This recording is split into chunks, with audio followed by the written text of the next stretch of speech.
Thank you.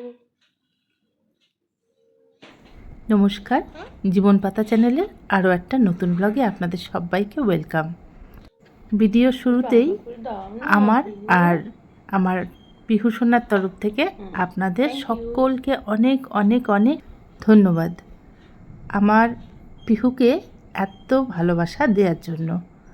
আর আপনাদের কথার ওপর ভরসা করে এবং আপনাদের কথা মেনে নিয়ে আমি একটা বড় সিদ্ধান্ত নিয়েছি, সেটা হলো পিহু আমার কাছেই থাকবে। সত্যি কথা, পিহুকে ছাড়া আমি যেমন থাকতে পারবো না, পিহুও আমাদেরকে ছেড়ে থাকতে পারবে না। এটা একদম আপনারা ঠিক বলেছেন। আসলে কি জানেন তো, পিহুকে এইভাবে রেখে দিয়েছি সঙ্গী সাথী ছাড়া, একেবারেই একা থাকে।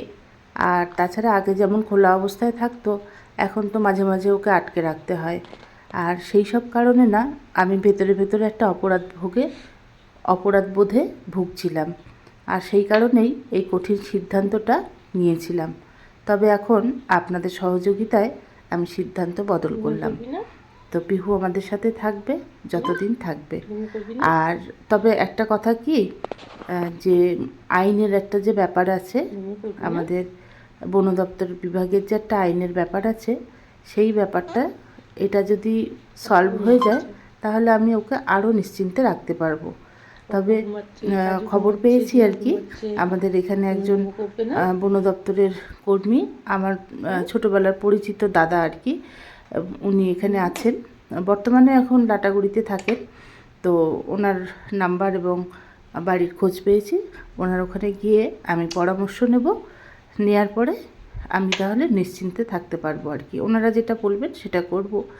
আর কি বললেন না বললেন, যখনই ওনাদের মানে ওই দাদার সাথে কথা হবে আমার, আপনাদের অবশ্যই আপডেট দেব।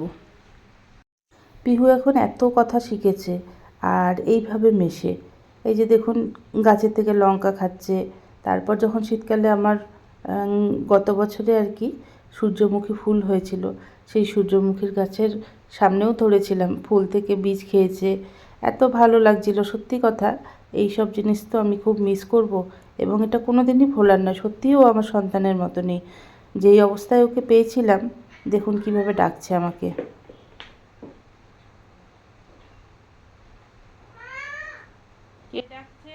বলতে গেলে সারা দিন আমাকে এইভাবে ডাকে, আর সাথে কাজুকে ডাকে।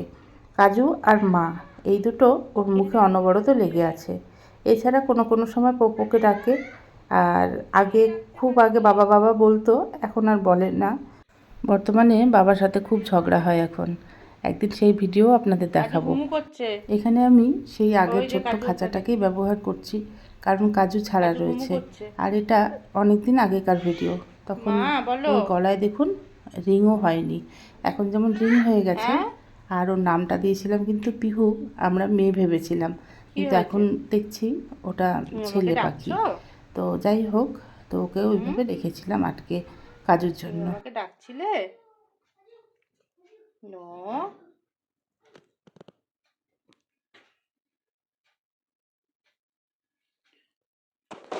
কি পিহু?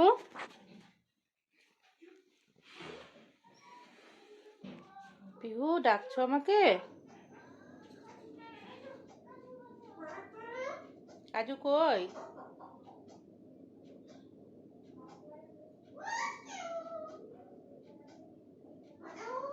কাজু কোথায়?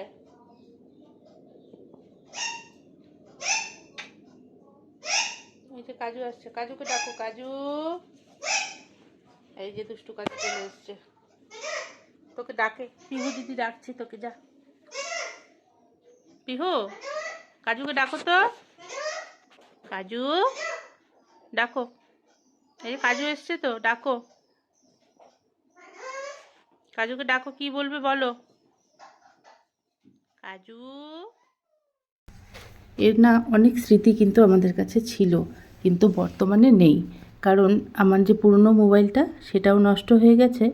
আর কিছু স্মৃতি ভিডিও যে আকারে আমাদেরও ছিল, মানে পপুর ছোটোবেলার, তারপরে মেয়ের ছোটোবেলার বা বিভিন্ন সময়ের ভিডিও, সেগুলো সব কম্পিউটারে লোড করে রেখেছিলাম। কিন্তু একদিন কোনোভাবে কম্পিউটারের মাদারবোর্ডটা পুড়ে যায়। আর পুড়ে গিয়ে সেই মাদারবোর্ডটা তো নষ্ট হলোই, আর ব্যাকআপও পেলাম না ছবিগুলো। আর বর্তমানে ছোটোবেলার কোনো ছবিই নেই, কারোরই নেই, না আমার ছেলে মেয়ের, না পিহুর, না কাজুর। কোনো ছবি নেই, কোনো ভিডিও নেই। খুব খারাপ লাগে একেক সময়। সেই ছোটোবেলাটা তো আর ফিরে পাবো না, তাই না? বড় হয়ে গেছে এখন, কত স্মৃতি ছিল। ছেলেটা মাঝে মাঝেই বলে, মা তুমি আমাকে এটা করোনি, মা তুমি আমাকে ওটা দাওনি। তো সেইগুলো তো আর দেখাতেও পারি না।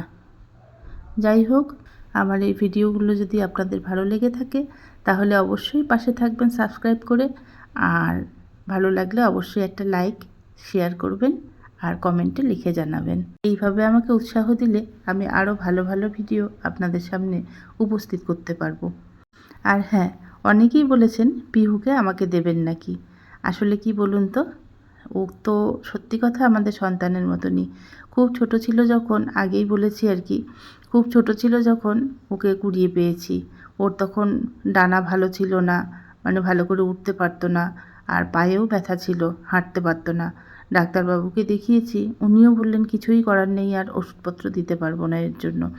তারপরে চুন হলুদ মাখিয়ে ওকে ঠিক করি, প্রায় মাসখানেক সময় লেগেছিল। তো যাই হোক, সেই থেকে আছে। আর ওকে আপনাদের কাছে দিয়ে দিলে তো ওর সমস্যার সমাধানটা তো আর হবে না, তাই না? ও তো সেই বন্দি থেকে যাবে। আমি চাইছিলাম কি, ও সারাদিন বাইরে থাকবে, ফল খাবে, উড়ে বেড়াবে, তারপর সন্ধেবেলায় আমার কাছে চলে আসবে, এখানে থাকবে। এইভাবে যদি রাখতে পারতাম সবচেয়ে ভালো হতো। এরকম কোনো উপায় কি আপনাদের কারো জানা আছে, বা এইভাবে কি ট্রেনিং দেওয়া সম্ভব? তো কিছু জনের কমেন্টের মাধ্যমে বুঝলাম ওকে এইভাবে ট্রেনিং দেওয়াটাও বিপজ্জনক হবে ওর পক্ষে, কারণ শহরের মধ্যে হিংস্র ক্ষুধার্ত কুকুর, বেড়াল এগুলো সব আছে, ওদের থেকে ওর বিপদ হতে পারে। তাছাড়াও আমাদের থেকে দূরে গিয়ে ওর হয়তো মন কেমন করতে পারে, ও হয়তো মানিয়ে নাও নিতে পারে, তাই না? এরকমটা আমিও ভাবি, আবার অনেকে তাই বলছেন। তো সেই জন্য পিহু আমার কাছেই থাকলো, আপনাদের দেখার জন্য মাঝে মাঝে আমি ভিডিও দেব। ওর সাথে থাকবেন। আজ তাহলে ভিডিওটা এখানেই শেষ করছি। দেখা হবে আগামীতে আরও একটা নতুন ব্লগে। তাহলে টাটা।